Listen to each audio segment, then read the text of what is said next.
Tiene que haber algún viejecito en un callejón que pueda darle una paliza con su dedo meñique. Lo que no me daba cuenta era que estaba ideando a Ip Man, quien de verdad existió. So you're Ip Man? So you're the best fighter in China? Yao Yi Si.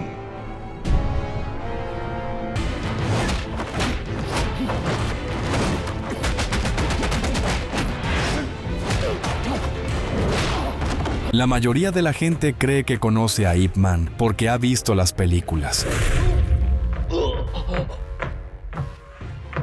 Rostro sereno, control perfecto. Atacantes interminables cayendo uno tras otro. Pero esa versión se salta la verdad más dura. El verdadero Ip Man vivió una vida más áspera, aprendió sus habilidades por las malas y cargó con cosas que las películas nunca muestran. Incluso Bruce Lee sintió algo en su entrenamiento que podía usar, pero que nunca pudo explicar del todo. La vida de Ip Man detrás de la leyenda.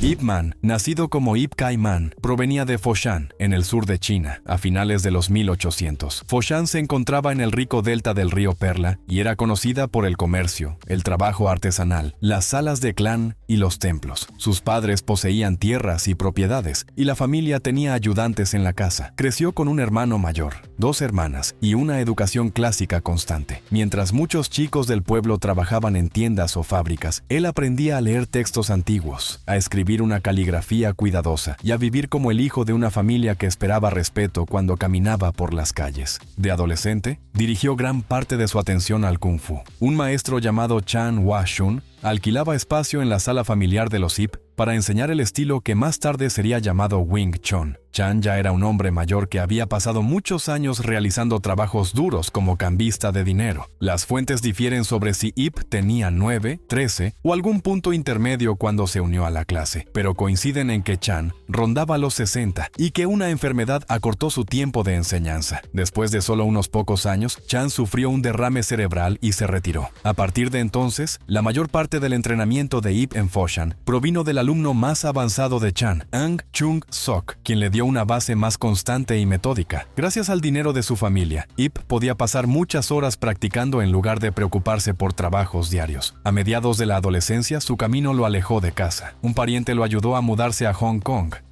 donde ingresó en el St. Stephen's College, una escuela para hijos de familias chinas, adineradas y extranjeras. La vida allí era muy diferente a la de Foshan. Vestía uniforme escolar y aprendía algo de inglés. A través de sus compañeros, oyó hablar de un hombre mayor que trabajaba en una tienda de seda y enseñaba Kung Fu en silencio. Era Leung Bik, el hijo del famoso maestro de Foshan Leung Jan. Ip lo buscó y se convirtió en su alumno. Leung lo empujó a afinar sus ángulos, el tiempo y el juego de pies, y a depender más de una colocación inteligente que de la fuerza bruta. Esto le dio una segunda capa de entrenamiento que más adelante sería muy importante. Tras algunos años en Hong Kong, Ip regresó a Foshan como un joven, alrededor de 1916. Para entonces, China ya no tenía emperador y estaba llena de grupos rivales y ejércitos locales, pero Foshan aún parecía una ciudad rica en la superficie. Ip no volvió a una vida ociosa. Se unió a la policía local como oficial bajo el gobierno nacionalista. El trabajo le proporcionó un uniforme, un arma y una autoridad real en las calles. Se casó con Cheung Wing Sing,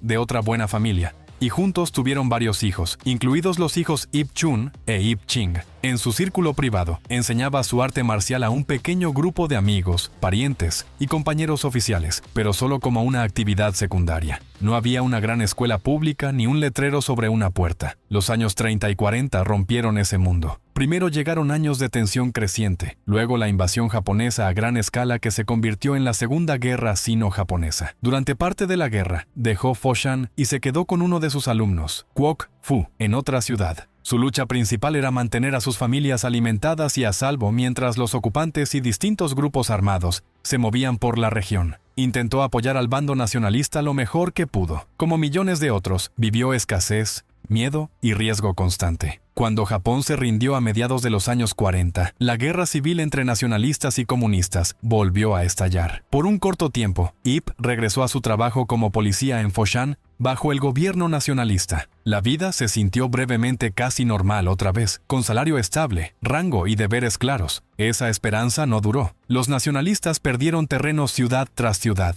A finales de los años 40, los comunistas controlaban la mayor parte del territorio continental. En el nuevo orden que siguió, un policía nacionalista en un lugar como Foshan podía convertirse fácilmente en blanco de acusaciones, o algo peor. Las personas en esa posición debían decidir rápidamente si quedarse y enfrentar el riesgo o dejarlo todo atrás. IP se fue, alrededor de 1949. Viajó al sur a través de Macao y desde allí entró en Hong Kong, que aún estaba bajo dominio británico. Al principio, no lo vio como una ruptura permanente. Su esposa Cheung y una de sus hijas fueron con él a Hong Kong. Luego ella regresó a Foshan para arreglar documentos familiares y propiedades, esperando volver. En cambio, el nuevo gobierno en el continente endureció el control y cerró la frontera. A comienzos de los años 50, moverse entre Hong Kong y Guangdong ya no era posible para personas en su situación. Cheung se quedó en Foshan, donde más tarde murió de cáncer. Ip se quedó en Hong Kong. Sus hijos no lograron reunirse con él hasta principios de los años 60, mucho después de que esos años hubieran pasado. Viejos amigos intentaron ayudarlo. Algunos tenían vínculos con la Asociación de Trabajadores de Restaurantes de Hong Kong, un grupo conectado con las muchas casas de té y restaurantes de la ciudad. Le ayudaron a encontrar pequeños trabajos y le dieron un lugar para conocer gente. La asociación también dirigía un club de artes marciales donde varios maestros daban clases. Al principio, Ip no se impulsó a sí mismo. Venía de un mundo donde los eruditos y terratenientes despreciaban la idea de vender kung fu por dinero. Además, aún trataba de entender cómo vivir en un lugar donde ya no tenía un papel claro. Encima de todo esto, cargaba con un problema que nunca desaparecería por completo. Como muchos hombres de su clase y época, fumaba opio. Tras mudarse a Hong Kong, mantuvo ese hábito y compraba opio en el mercado negro. No era barato. Ahora tenía que cubrir el alquiler en una de las ciudades más abarrotadas de Asia, alimentarse, enviar lo que pudiera a la familia en el continente y aún así encontrar dinero para su pipa. Esa presión lo empujó lentamente hacia lo único que sabía hacer y por lo que los trabajadores pobres podían pagar. Aceptó enseñar su estilo de kung fu de forma más abierta en la Asociación de Trabajadores de Restaurantes. Para él, en esos primeros días, se trataba menos de difundir un arte y más de sobrevivir al mes. Sus primeros alumnos en Hong Kong estaban muy lejos de los héroes pulidos de las películas posteriores. Muchos eran camareros, cocineros y lavaplatos que trabajaban largas horas de pie y vivían en habitaciones compartidas cerca de las puertas traseras de los cafés. Otros eran jóvenes de distritos como Sham Shui Po y Yau Ma Tei, donde las peleas eran comunes y la policía no siempre llegaba a tiempo. Habían oído que un hombre mayor, delgado y serio, de Foshan, conocía un estilo de corta distancia que podía ayudarlos a manejar problemas en escaleras estrechas y calles abarrotadas. El entrenamiento tenía lugar en habitaciones libres y en azoteas, entre sillas apiladas y tendederos de ropa. No había uniformes ni equipo elegante, solo sudor, articulaciones doloridas y un maestro vigilante que decía poco pero no se le escapaba nada. Con el paso del tiempo, los alumnos más fuertes y dedicados comenzaron a destacar. Empezaron a poner a prueba lo que habían aprendido contra luchadores de otras escuelas. El Hong Kong de los años 50 tenía muchos jóvenes ansiosos por demostrarse. Los combates informales en azoteas y terrenos traseros eran comunes. Cuando los hombres entrenados por Ip comenzaron a ganar estos enfrentamientos, la noticia se difundió rápidamente por los círculos de kung fu de la ciudad. Otros maestros y luchadores se volvieron curiosos acerca del tranquilo ex policía, cuyos alumnos eran tan difíciles de manejar a corta distancia. Con cada combate duro que sus alumnos ganaban, el nombre de Ip ganaba más respeto. Su vida privada en Hong Kong también era complicada. Después de que la frontera cerrada lo separara de su esposa, formó una relación a largo plazo con una mujer de Shanghái, a la que sus alumnos llamaban Shanghai Po. Tuvieron un hijo juntos. Ip nunca logró unir por completo los dos lados de su familia en una sola imagen armoniosa. Sus hijos mayores de Foshan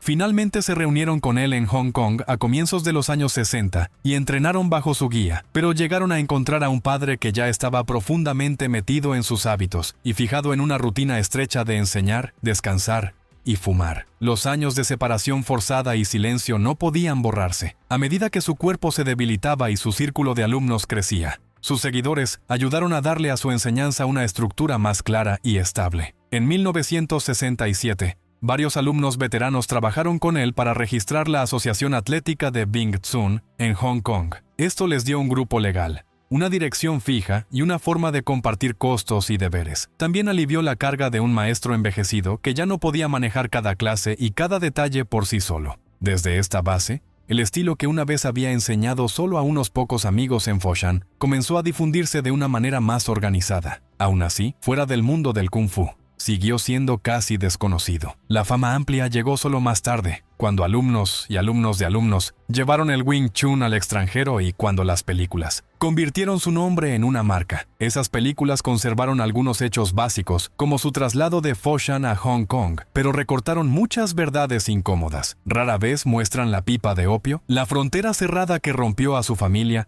o los largos años en los que luchó por pagar el alquiler. En sus últimos años, enfrentó el cáncer junto con la vejez. Aún enseñaba a los alumnos que venían a verlo, a menudo en un pequeño apartamento con paredes desnudas y apenas el espacio suficiente para moverse. A finales de 1972, aceptó grabarse en película realizando sus principales formas de entrenamiento para que las generaciones futuras pudieran verlo moverse con sus propios ojos. En ese metraje se le ve delgado y cansado, pero su postura se mantiene firme y su concentración es aguda. Poco después de esas grabaciones, murió en Hong Kong a los 79 años de edad. Detrás de esa vida, había una forma de luchar que funcionaba de manera muy distinta a la de las películas. Dentro del estilo de combate de Ip Man, cuando la gente ve las películas de Ip Man, las peleas se ven grandes y ruidosas. Los brazos vuelan, los cuerpos giran, los malos salen volando por la habitación. El hombre real no se movía así. Los alumnos que se pararon frente a él decían que sus golpes eran cortos y rectos, que sus pies apenas se levantaban y que sus manos se sentían como si siempre fueran un tiempo por delante. Su poder venía de hábitos que practicó durante años, no de movimientos llamativos, y la clave de esos hábitos era un pequeño conjunto de formas y ejercicios que funcionaban como un motor oculto bajo todo lo que hacía. En el corazón de su sistema había 3 formas a mano vacía, una forma con el muñeco de madera y 2 formas con armas. Las 3 formas principales de manos se llaman Siu Nim Tao, Chum Kiu y Biu Ji. En términos simples, Siu Nim Tao significa pequeña idea, Chum Kiu significa buscar el puente y Biu Ji significa dedos que se lanzan. Cada una se construye sobre la anterior. Juntas, cubren cómo pararse, cómo relajarse, cómo golpear, cómo entrar y qué hacer cuando las cosas salen mal. A su alrededor, añadió el muñeco de madera y algunas herramientas simples en la pared para que los alumnos pudieran grabar estas ideas en sus cuerpos, incluso cuando no tenían un compañero. Siu Nim Tao era la primera y más importante forma. En este conjunto, la persona permanece quieta en una postura estrecha con las rodillas flexionadas. Todo el objetivo es aprender a alinear el cuerpo y mantenerlo estable mientras los brazos hacen todo el trabajo. Algunas ramas del Wing Chun realizan esta forma como un ejercicio lento y tranquilo. En la línea que viene de Ip Man, la primera parte incluye momentos de tensión y liberación para que el alumno sienta el cambio entre lo suave y lo firme. Los brazos trabajan a lo largo de un camino recto que sale del centro del pecho, enseñando a la persona a enviar la fuerza a través del centro de su cuerpo, en lugar de balancearse desde el costado. Hecha correctamente, esta forma construye equilibrio, una columna fuerte pero relajada, y manos que pueden salir disparadas sin un gran impulso previo.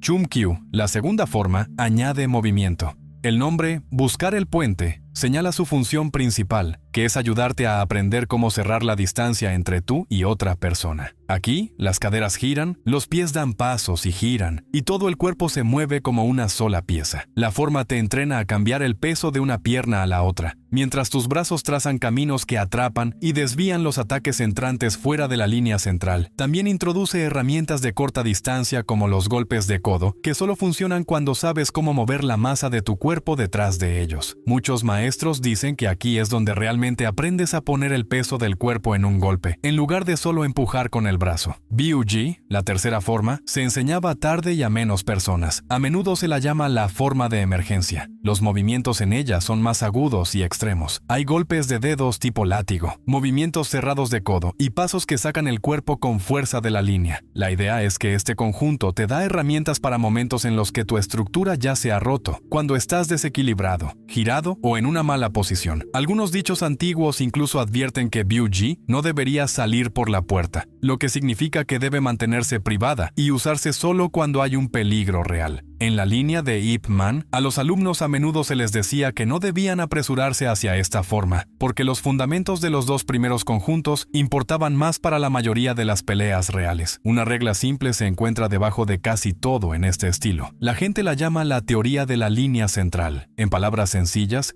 si dibujas una línea recta por el centro de tu cuerpo desde la parte superior de la cabeza, pasando por la nariz, la garganta, el pecho y bajando entre las piernas, esa es la línea central. La misma línea recorre el centro de la persona que tienes enfrente. Quien controla esa línea compartida, controla la pelea. El Wing Chun te entrena a proteger tu propia línea y a atacar la línea de la otra persona al mismo tiempo. El camino más corto entre dos puntos es una línea recta, así que los golpes van rectos, los bloqueos viajan rectos y los brazos se mantienen cerca del cuerpo en lugar de balancearse ampliamente. Por eso los movimientos se ven tan simples. No hay ganchos amplios ni patadas giratorias. La idea de la economía de movimiento surge directamente de la regla de la línea central. Haces lo mínimo necesario para golpear primero, bloqueas y golpeas en un solo movimiento si puedes. No llevas la mano de vuelta a la cadera antes de golpear. No intentas apartar un brazo muy lejos si un pequeño cambio en la línea es suficiente. Esta lógica simple es lo que más tarde atrajo a otros luchadores a este arte, porque se sentía honesta y directa una vez que la ponías a prueba bajo presión. Las personas que entrenaron con Ip Man dicen que no explicaba todo esto con largas charlas. Su estilo de enseñanza era tradicional. Wong Shun Leung, uno de sus mejores alumnos, contó en entrevistas que su maestro a menudo daba solo unas pocas palabras cortas o un cambio simple en una postura y luego esperaba que el alumno lo resolviera a través de la práctica. Si se te escapaba un pequeño detalle, no siempre detenía la clase para explicarlo de nuevo. Tenías que prestar atención, probar las cosas con las manos y sentir la diferencia por ti mismo. Tampoco compartía cada ángulo del arte con cada persona. Varios alumnos dijeron más tarde que enseñaba más a quienes mostraban verdadero impulso o un vínculo cercano, y menos a quienes eran perezosos o solo asistían por poco tiempo. Esa forma de transmitir las cosas ayudó a mantener algunas partes de su habilidad un poco ocultas, incluso dentro de su propia escuela. Para cuando un adolescente delgado de Kowloon entró en esa pequeña escuela de Hong Kong, todo el sistema ya estaba en su lugar. Ese adolescente era Bruce Lee, y lo que hizo con esas herramientas daría forma a su propio camino. Bruce Lee dentro del sistema de Ip Man. Bruce Lee no entró en la escuela de Ip Man como una leyenda. Entró como un chico pequeño e inquieto en el Hong Kong, bajo dominio británico que se metía constantemente en problemas. Nació en San Francisco, pero creció en Hong Kong. Se involucró en peleas callejeras siendo adolescente y preocupó tanto a sus padres que lo empujaron a encontrar algún tipo de disciplina antes de arruinar su futuro. Un amigo lo llevó hasta Ip Man, que dirigía en silencio una clase de Wing Chun. Hubo un problema desde el primer día. La madre de Bruce tenía algo de sangre europea, y las viejas reglas de las artes marciales chinas decían que no se debía enseñar a los extranjeros. Algunos alumnos veteranos no querían a un chico mestizo en la clase. Al principio, Ip Man lo aceptó, pero después de alrededor de un año, muchos compañeros se negaron a entrenar con Bruce cuando se enteraron de su origen familiar. Bajo esa presión, Ip Man dio un paso atrás y dejó que alumnos avanzados como Wong Shun Leung se encargaran de la mayor parte del entrenamiento de Bruce, mientras él mismo solo corregía de vez en cuando. Incluso con esa barrera, esos años dejaron huella en él. Pasó por las mismas formas básicas, ejercicios de corta distancia y práctica de manos pegajosas que los otros chicos. Las clases estaban llenas de movimientos simples que se repetían una y otra vez hasta que se sentían naturales. Bruce también seguía metiéndose en peleas reales fuera, a veces en azoteas después de la escuela, y vio que muchas de las ideas que aprendía con Ip Man realmente funcionaban cuando las cosas se volvían caóticas. Esa mezcla de habilidades limpias de corta distancia y experiencia